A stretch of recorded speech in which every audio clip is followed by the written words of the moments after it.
24 года исполнилось в январе. Творчеством я занимаюсь. На этот вопрос всегда я вспоминаю фотографию. У меня есть фотография. Фотография с отцом, где мне меньше года. Я сижу у него на руках и помогаю ему писать картину. Вот. То есть я начала еще до того, как начала ходить. Я уже держала кисть в руках. Это в первую очередь благодаря родителям получилось. Получается, отец у тебя художник? Он по образованию архитектор, но всю жизнь он посвятил строительству, таким работам.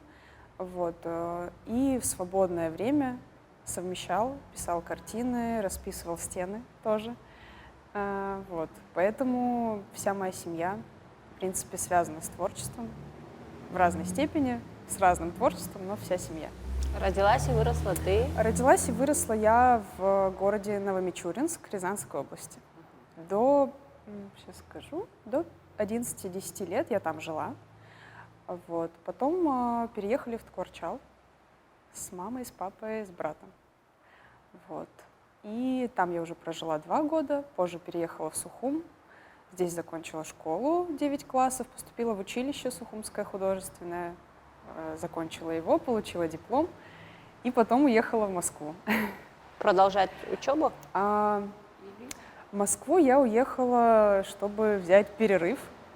Я год ничем не занималась, не училась, ничем не занималась творческим.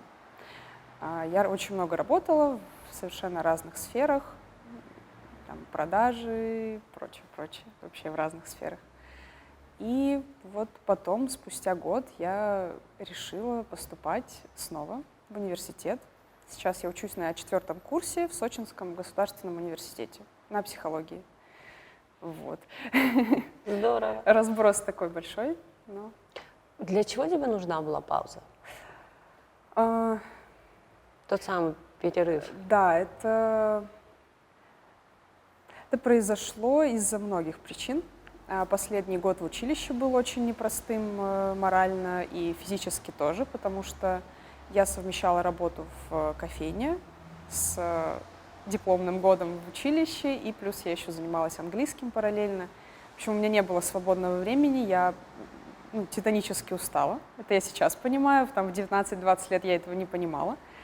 И в тот момент у меня было твердое убеждение, что на творчестве зарабатывать я не смогу, не буду. И я искала, думаю, что же мне делать, куда же мне поступать после училища, чем вообще заниматься. И я взяла год. Мои родители меня поддержали, они меня обеспечивали весь этот год. Вообще никто от меня ничего не требовал, я просто жила, думала, что мне делать. И в какой-то момент придумала поступать в университет на психологию. Художник плюс психолог. Да. Интересное сочетание, честно говоря. При этом мне хотелось бы провести параллели этих двух, казалось бы, разных профессий, но в то же время, мне кажется, довольно одинаковых, и сочетаемых, точнее. Да. Они сейчас, я уже 4 года проучившись в университете, понимаю, что они прям неразрывно постоянно пересекаются. Мне очень помогает знание в психологии, по психологии в творчестве и наоборот, постоянно. Но в первую очередь, сейчас уже тоже, смотря на себя на 1-м курсе, я понимаю, что в основном все приходят в психологию, чтобы получить помощь самим, в первую очередь. Это нам даже говорили наши педагоги на 1-м курсе в университете, что, когда спрашивали, зачем вы поступили, что вы хотите, для чего, какая мотивация, мы все, спасать людей, в таком роде все. Они такие, может, спастись пришли? Да, ребята, вы пришли, чтобы вас спасли на самом деле, в первую очередь. Просто не все это осознают или поздно осознают. Но мне очень помогло то, что я все-таки решила поступать на психологию. Эти знания вообще любому человеку в любой сфере нужны, пригодятся однозначно. К творчеству ты вернулась после того, как уже поступила на психологию, или? Я поступила в Москве в Государственный академический университет гуманитарных наук при Академии наук России. Это такая очень серьезное заведение учебное, где занимаются наукой серьезные дядечке. Вот. И тут начался ковид. Это было как раз первый курс мой, второй курс, первый. И нас перевели на дистанционку.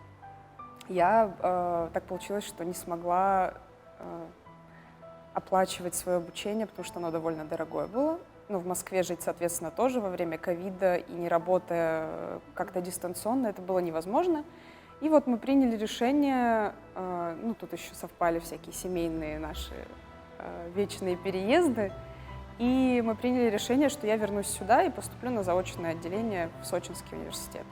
Потому что там, во-первых, ну, я могла это потянуть, наша семья могла это потянуть. А во-вторых, тут у меня живет бабушка, довольно взрослая бабушка, 85 лет ей. И как бы, чтобы не оставлять в эти ковидные тяжелые времена ее одну, я сюда переехала.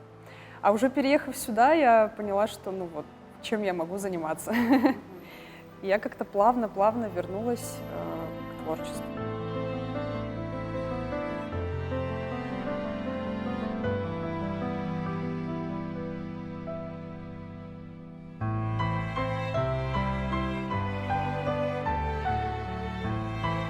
Толя Качалов написал нам, предложил, ну, мы очень давно знакомы, мы хорошо дружим, и Константин Андреевич вышел в первую очередь на Толю Качалова, он с ним очень давно тоже знаком, и работы его приобретал уже.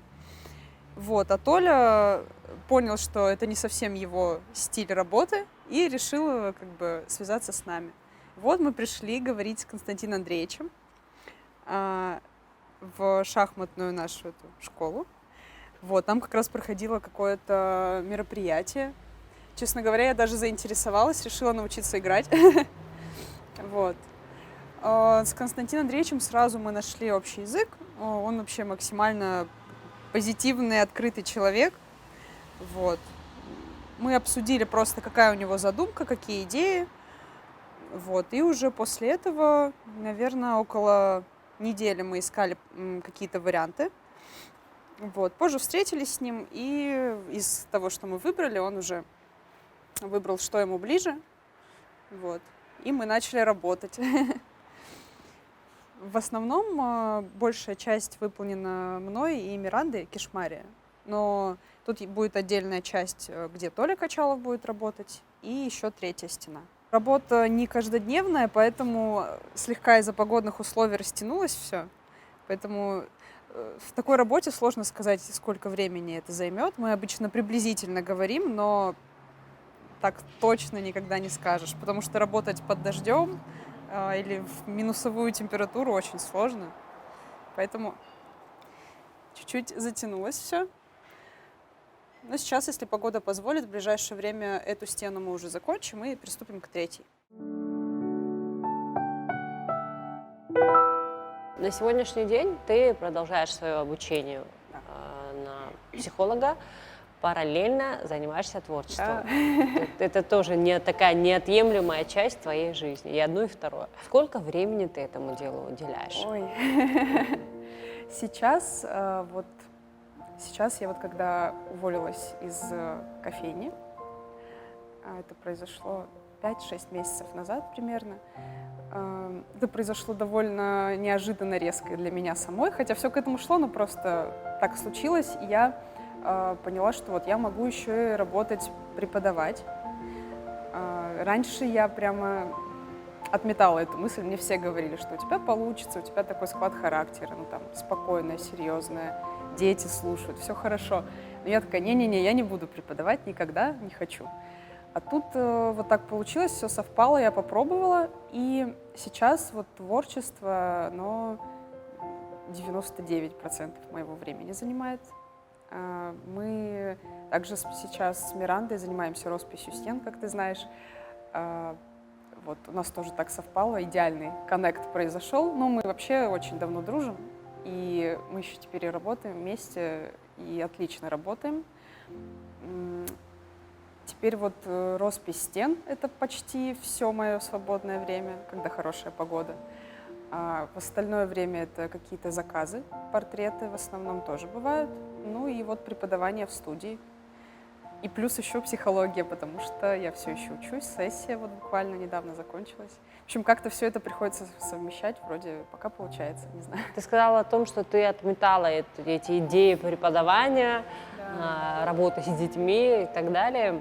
Это было с чем связано? С какими-то страхами, с неуверенностью в своих силах? Или же синдром самозванца? Это скорее синдром отличницы был, есть. Он, в принципе, никуда не делся, я просто с ним стараюсь работать, и все. Всегда кажется, будто, ну это конкретно меня касается, что я недостаточно хорошо что-то знаю, чтобы это преподавать, этому учить других людей, тем более еще и взрослых людей. Ко мне ходят мало того, что там детки 6, 7, 8 лет, там подростки. Там сейчас я вообще готовлю к поступлению ребят, то есть это прям вообще новый уровень, это же надо было решиться на это.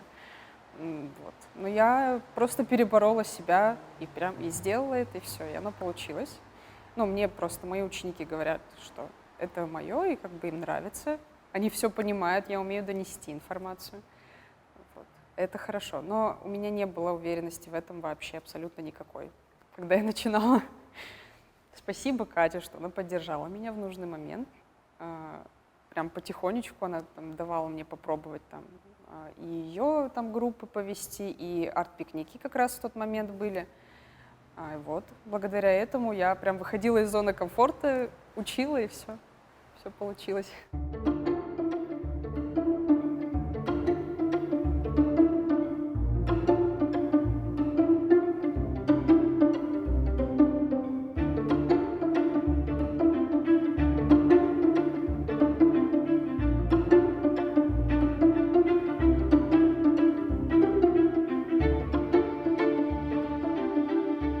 Больше всего поражают самые маленькие. У меня есть группа, правда, сейчас она чуть-чуть после Нового года никак не соберется, но это группа от 5 до 10 лет. Вот они меня просто искренне... Вот, я каждый раз прихожу домой, там созваниваюсь с близкими и рассказываю, что вот они каждый раз что-нибудь скажут, ты сидишь и думаешь, ну как, вот просто в этой маленькой голове образуются такие гениальные мысли, я не знаю. Они умеют выражать свои эмоции, говорить о своих эмоциях. Это тоже из психологии. Мы часто не можем вот, словесно как-то охарактеризовать то, что мы чувствуем. А они прям умеют, я не знаю, то ли их родители так воспитывают, то ли они сами такие родились. Я не могу сказать, но они вот прям уже даже в этом возрасте умеют выражать себя. Главное их не задавить вот не этими сломать академическими занудными правилами. Они-то нужны. Академическая составляющая нужна художнику. Но нужно вот совмещать, не тюкать их постоянно, не ругать. Ну вот, к примеру, твои ученики, там, не знаю, 5-летний, да. Какой-нибудь парнишка рисует солнце голубого цвета, травку желтого и там, да. Не знаю, еще какие-то обыденные, казалось бы, да. Вещи, совершенно нестандартно. Я спрашиваю, почему, ну, я говорю, почему? Ну, они начинают объяснять, и все. И обычно они это как-то аргументируют. Ну, у меня вот есть ученица одна, я обожаю ее фразу, вот я что-нибудь показываю, говорю, ну, сделаем вот так. Она говорит, я хочу по-своему. И все, и вот что ты скажешь? Ну, сделай по-своему. Но постепенно я пыталась вводить ей, говорю, ну давай вот это по-своему, а вот это попробуй повторить. И она вот тогда на компромисс идет. Но мне прям нравилось ее твердое убеждение, выбирает то, что делает она. Да. Мне прям нравилось, что она говорила, а я хочу по-своему, я хочу свою там, не знаю, цветочек нарисовать. Вот и все. Это хорошо, потому что они еще успеют... подрастут, еще успеют столкнуться с кучей правил и научатся, к чему-то основному научатся. Но вот это самое главное, они не должны потерять в процессе, пока они опыт будут набирать свой.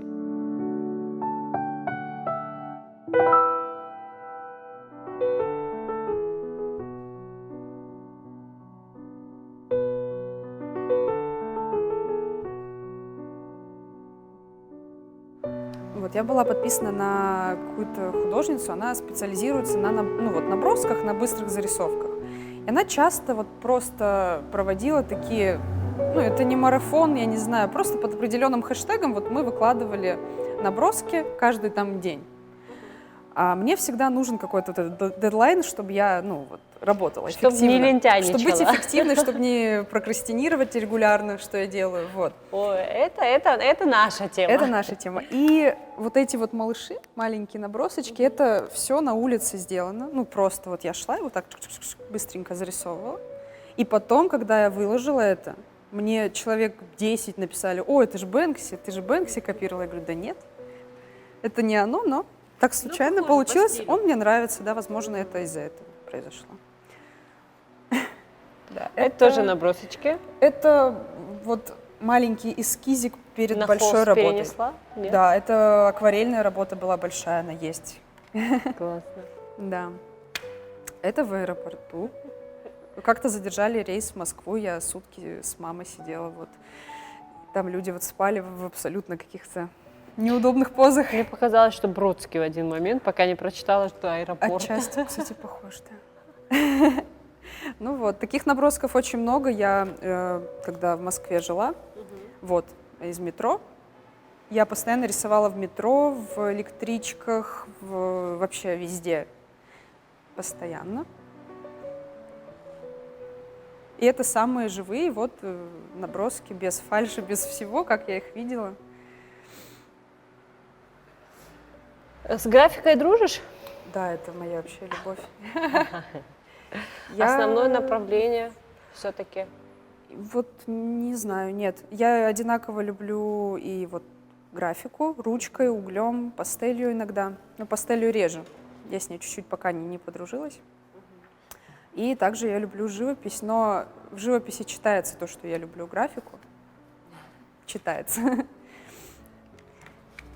Это всегда такие без использования ластика, очень быстрые зарисовки. Вот, да, это все с натуры, абсолютно все. Каждый набросок я помню, кто это, кого я рисовала. Я иногда вижу вот в городе людей, в Сухуми, я такая: ой, откуда-то я его знаю или ее знаю, а я их просто рисовала.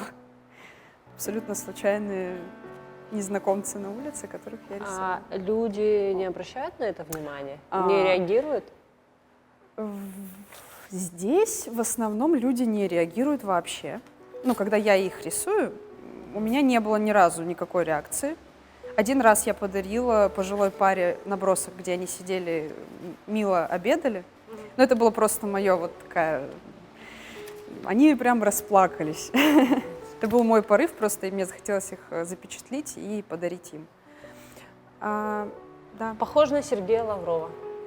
Вот это абсолютно какие-то, это вообще, я не знаю, где-то в Москве в парке, если я не ошибаюсь. В Москве люди реагировали в метро. Глава МИД Российской Федерации не мог сидеть в парке? Очень может быть, но я бы его узнала, наверное. В Москве люди в метро улыбались просто. Типа делали там «молодец» и все. Никаких, негативной реакции никогда не было. Либо если я вижу, что людям некомфортно, я переставала рисовать. Где легче проявлять творческую свободу? Здесь или в Москве? Да. Вообще без разницы. От человека зависит. Я часто слышу эту мысль от местных ребят, что вот когда ты выезжаешь за границу, в Россию, ты там типа на тебя никто не смотрит, ты свободный, и вот это все.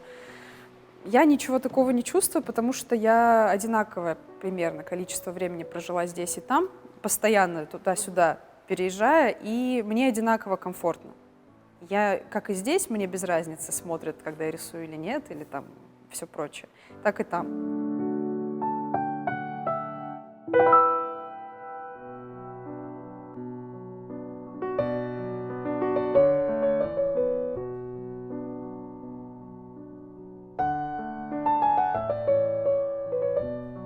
В один период тебе показалось, что творчество — это не то, что может тебя прокормить, что ты этим больше не хочешь заниматься, все, пора завязывать и искать какие-то другие пути.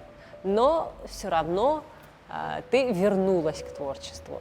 Вернулась ты к творчеству с убеждением в том, что все-таки творчество может прокормить, или что тебе без этого никак дальше? Или и то, и другое? Вот да, но все в совокупности. Вот как-то изменения так быстро за последний год произошли. и в моем сознании, и вообще на жизни, на бытовой жизни моей тоже это отразилось, что я сменила род деятельности очень резко, быстро и успешно, к счастью. То есть я там не осталась полностью без денег, без средств к существованию и все прочее. Но вот когда я была на дипломном, вот, преддипломный год в училище, мне прям казалось, что вот на этом зарабатывать точно нельзя. Я не знаю почему. Может, негативный опыт какой-то. Я не знаю. Ну и перегорела. может, в Перегорела, один период. устала слишком, от нас многого требовали. Потому что мы были такими, ну вот мы, я говорю мы, потому что мы с Мирандой всегда учились вместе, такой неразрывный у нас союз дружеский. И вот от меня, от нее тоже требовали многого. И, возможно, из-за этого мы вот просто такие, все, это не наше, мы устали. Но, тем не менее, мы всегда рисовали, либо лепили, либо очень многими творческими какими-то вещами занимались. Но сейчас я понимаю, что на этом 100% можно заработать. Зависит все от амбиций, от уверенности в себе, все. Это решает, больше ничего не решает, даже техника не решает. В нашей беседе чаще всего произносится слово «творчество». Да вообще, в принципе, в любой беседе в рамках этой программы. Мне всегда интересно узнать, что все-таки человек вкладывает в это слово. Что такое творчество в твоем понимании? Что оно тебе дает? Вроде, казалось бы, легкий вопрос, но при этом надо задуматься и понять вообще, что такое творчество. Ой, я помню, что этот вопрос нам задавал наш педагог Цвиж Бонадар Ардионович всегда. Такой, вот кто такой художник? И вот ты стоишь, это все сразу, ты не можешь описать. Творчество — это вот то, как ты видишь мир, и все. Иногда я удивляюсь, что люди не замечают чего-то красивого. Я иду и прям такая, вот оно, какое красивое, что угодно вообще, без разницы что.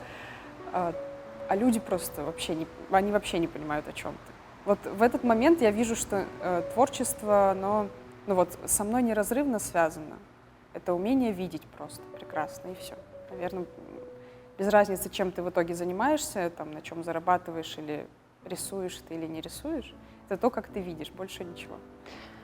А миссия художника? Какова основная миссия художника? Я думаю, что это всю жизнь я буду думать над этим вопросом, потому что вот я не знаю. Многие думают, что вот ты рисуешь, чтобы человек посмотрел на картину и испытал эмоцию. Без разницы какую, негативную, позитивную, но эмоцию. Но не всегда так работает. Многие творят, чтобы выплеснуть свои вот просто ощущения, эмоции. Кто-то просто не может без этого жить. Это как, не знаю, спать, есть и прочее. Вот у каждого, наверное, своя, но для меня это просто вот то, как я живу. Я не делаю это для чего-то. Вообще нет. У меня нет цели какого-то успеха достичь. Получается, как образ жизни? Да, я вот никогда не рассматривала свою творческую часть жизни как какую-то там миссию для чего-то. Нет, вообще нет.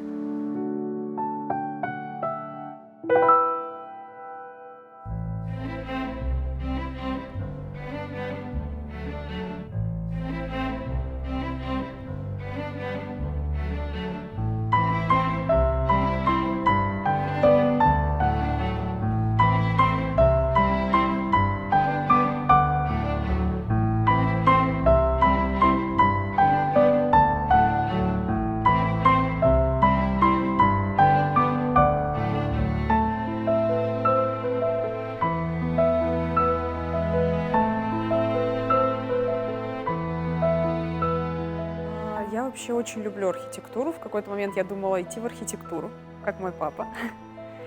И, наверное, с этим связана вот моя любовь к каким-то четким линиям, к архитектуре. Вообще, Сухум, конечно, способствует этому, потому что здесь на какую улочку не зайти, это какие-то старые здания, которые, как их не нарисовать, я не знаю. Но конкретно вот эти две работы, вот эта особенно, она была выполнена для выставки, прям специально для выставки, посвященной сухумскому модерну, архитектуре модерн. И благодаря этой выставке я узнала очень многое о нашей архитектуре сухумской, потому что я понимала, что эти здания старые, ну там древние какие-то, но что это прям памятник архитектуры стиля модерн, понятия не имела. Как и это здание, как и это здание. И эта работа была выполнена этюд, то есть я прям пришла, и сколько часов? Часа 3,5-4 под солнышком палящим поработала, и вот, и она была готова. Все выполнено без там, каких-то рисунка до этого, то есть все сразу красками, это прям этюд-этюд. На ощущение такое, но при этом я очень люблю четкие линии, перспективу, чтобы все было правильно.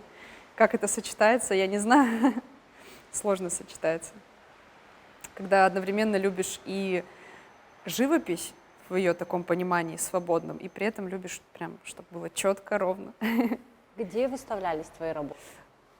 Ну, конкретно эти выставлялись на...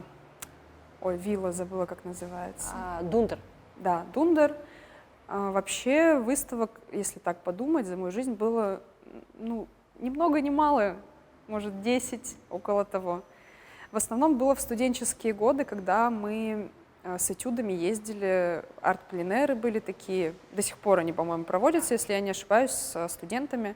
Это вообще была отличная возможность поездить по Абхазии, пописать с взрослыми, опытными художниками. И вот в процессе общения многому мы научились тогда. И тогда у меня и покупали работы с этих выставок прям. Я помню, первая моя проданная работа, это была с выставки, с моей первой, мне было 17 лет. Просто человек на выставке увидел, прям написал мне, спросил, сколько стоит. Я такая, вы хотите купить мою работу? И за сколько ты ее продала?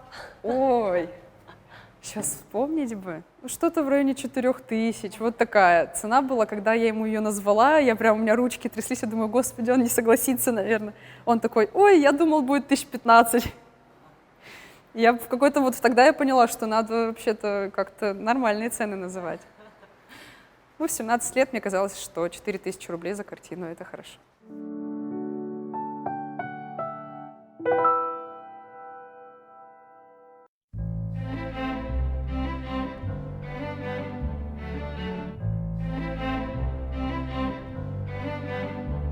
А сейчас я сконцентрирована на росписи стен в основном и на преподавании.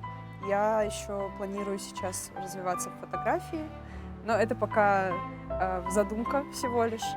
Но когда я воплощу ее, это я выложу обязательно это в соцсети, поэтому вот, это будет видно. А так, в основном я занимаюсь заказами, росписью стен и картины, и вообще любое сотрудничество, которое возможно. У нас иногда поступают очень интересные предложения по поводу реставрации вещей, этим мы тоже иногда занимаемся. Вот, поэтому я развиваюсь в этой сейчас сфере и так и планирую в будущем. Но еще, возможно, в ближайшее время я хочу выставку сделать. Но это тоже, пока я еще никаких четких планов нет, поэтому говорить рано. Я еще планировала после окончания университета заниматься арт-терапией, то есть это два моих любимых направления, которые я хотела совместить, психологию и искусство. Но, опять же, говорить пока рано. В ближайший год я еще учусь. Вот как только доучусь, тогда думаю, что займусь и арт-терапией тоже.